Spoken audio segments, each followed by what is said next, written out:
The question reads, should you be disinfecting as you go, or can you do that all at once you're feeling better and well again?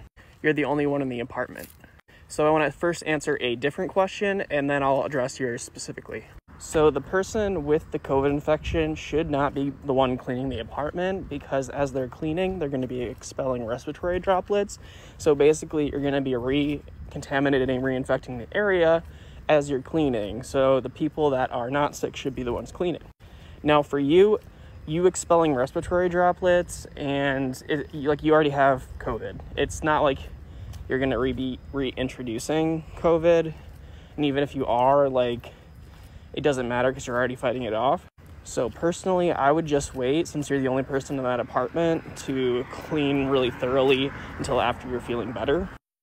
That would be if you have people, in which case cleaning would be better than not cleaning.